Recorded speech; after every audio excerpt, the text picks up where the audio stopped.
Okay, so at the end of my Subnautica video, my previous Subnautica video, you heard me talk about me going to go make another video, because I saw something on Facebook. This is what I saw, and we're gonna watch the entire video all the way through, but essentially, hold on,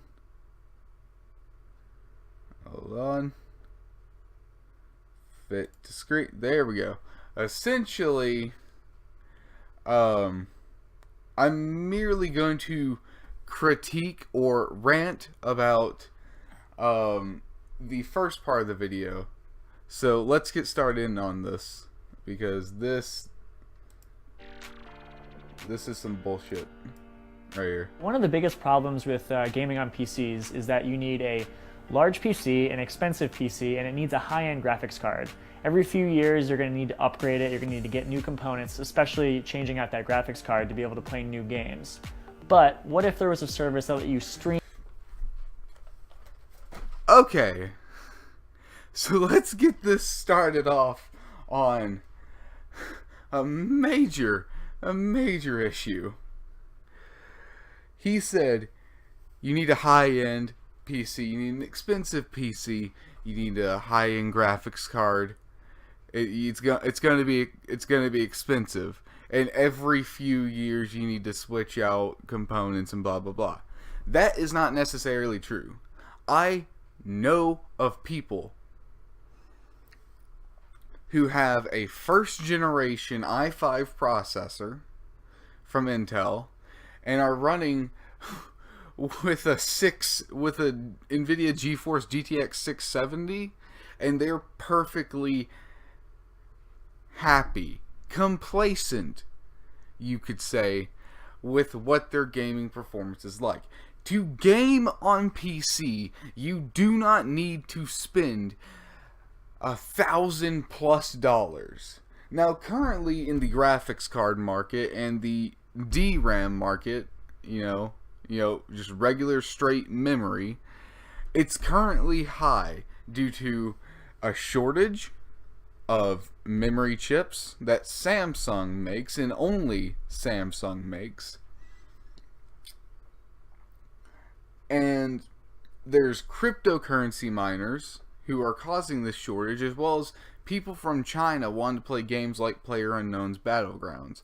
And they're just going out.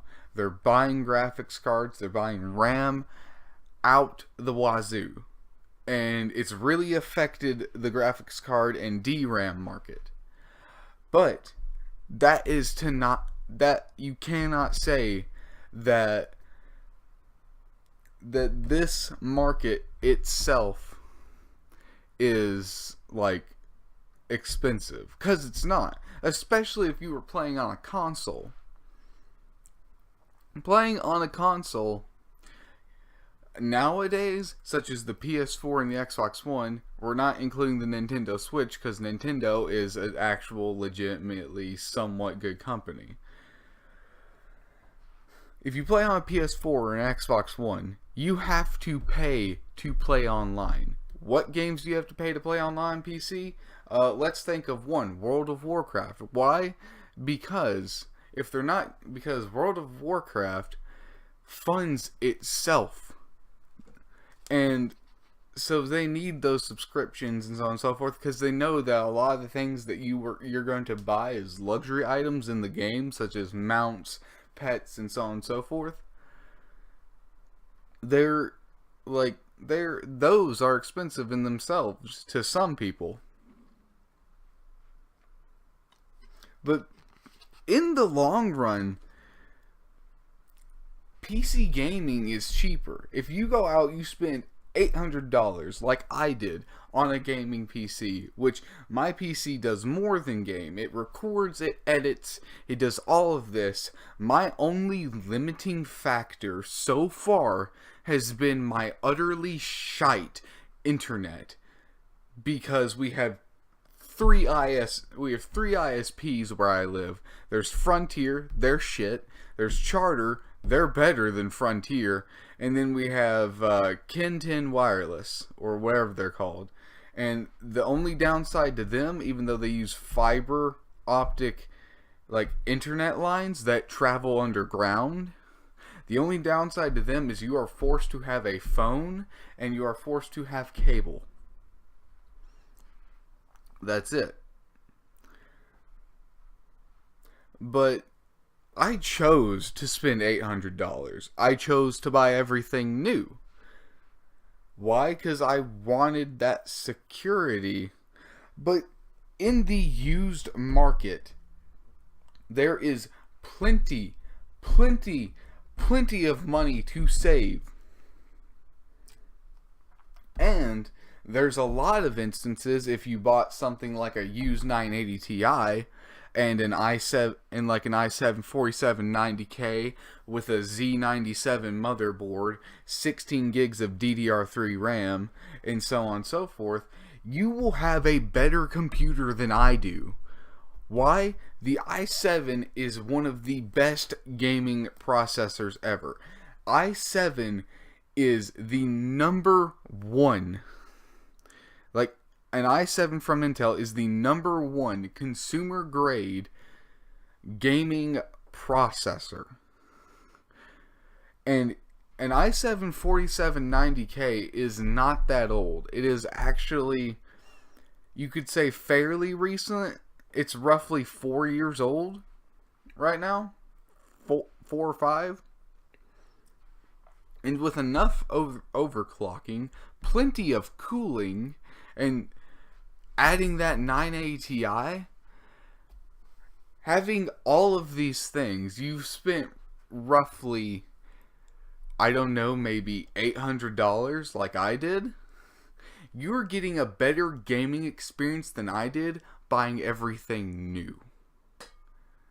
Do you have downsides? Yes, no warranties and so on and so forth. But is that much of an issue? Especially if you bought everything cheap and it ended up not. And it ended up, like, working. You could just find another one if something fucks up.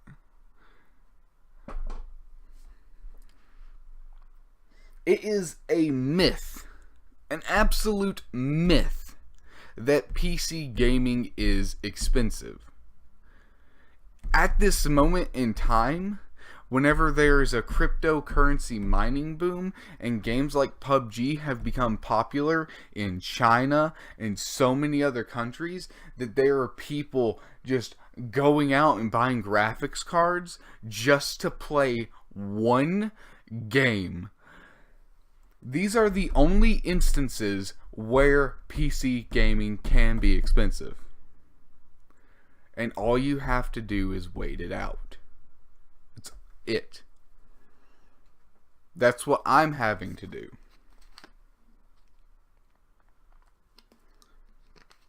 And people who go with consoles, they're really just settling for one experience that you can never change until the next console generation. You have to pay to play online. You have to deal with ads on your dashboard. You have to deal with so much shit. And I'm sick and tired of people like discrediting something that me and millions of other people are extremely passionate about. Am I saying PC gaming is better? No. Everyone's experiences with gaming over a multiple like range of consoles and gaming platforms, everyone's experience is different. No one's is the same. If someone has a bad experience, but they want to give it another try, they will go to something different or better. And from my experiences with consoles, especially considering that I had a PS3, I played Oblivion. Oblivion, pretty old. It's a pretty old game. But I had such a shite experience with that game. I could not play that game longer than 3 hours because the downgraded looks of it on the PS3 hurt my fucking eyes and gave me headaches. Whenever I played it on the like the PC, I didn't have those issues. Why? Because I had this freedom to make sure that this didn't happen. What's that called? That's called upping the quality level. PS3 equal PS3 Oblivion equals headaches.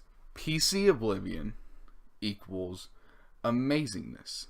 And I had a similar experience with Skyrim. Now, Skyrim has always been a buggy game for me, but it's not because of my hardware or anything like that. It's just how Skyrim is. But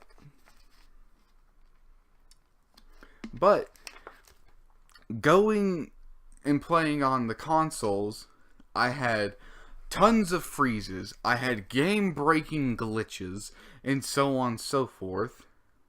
The game constantly played at 15 FPS.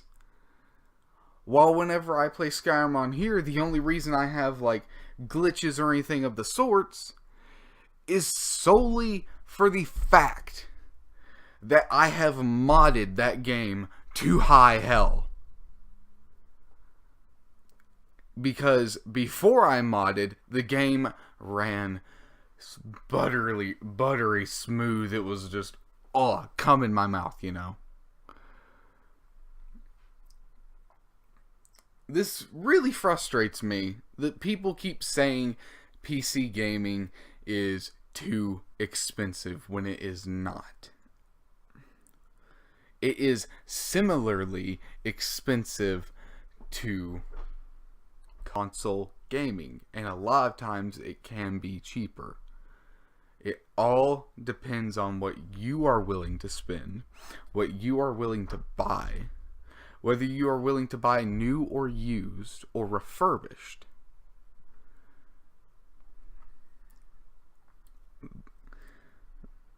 So, before you go out, attempt to discredit everything that I have said about PC gaming, or building computers, or anything of the sort, think for a second before you do so. From my perspective of where I've had bad experiences on consoles, but I've had an amazing experience on PC. Let's continue this, because this product actually seems pretty fucking dope.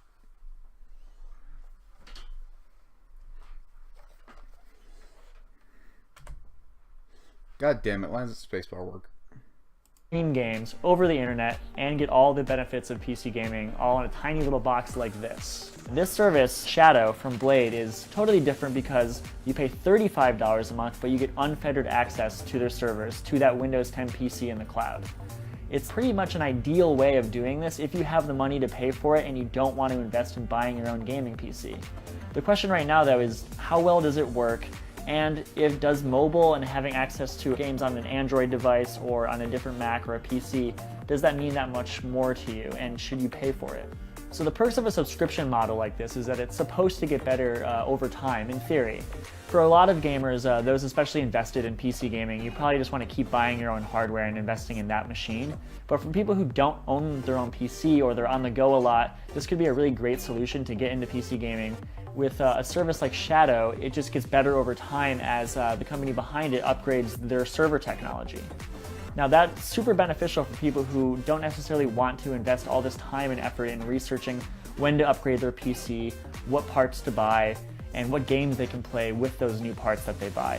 Blade, the company behind the Shadow here, just says that they will support the highest end games using the highest end hardware all of the time. So If you just pay their monthly subscription fee, you should be good to go. Game streaming as an idea has been around for a super long time. There's lots of companies that have tried and failed to do this, OnLive, Gaikai. A lot of them have been scooped up by larger corporations who right now have offerings that you can buy. So Sony has PlayStation Now, it costs $20 a month. It works only on the PlayStation 4 and on PCs, and it only works with Sony games.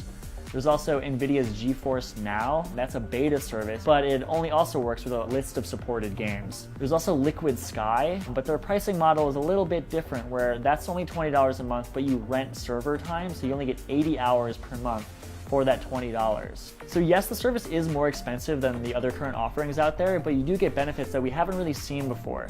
In my few days of testing, I was able to play Fortnite Battle Royale on a Pixel 2 Android phone. I was also able to basically set this up in a matter of 30 minutes and have Steam games like The Witcher 3 playing in almost no time at all. This is really, really early days for an idea that's essentially the Netflix for video games. We've seen a lot of services try this, a lot of services fail to deliver, but Blade's Shadow is probably the closest thing we've seen yet.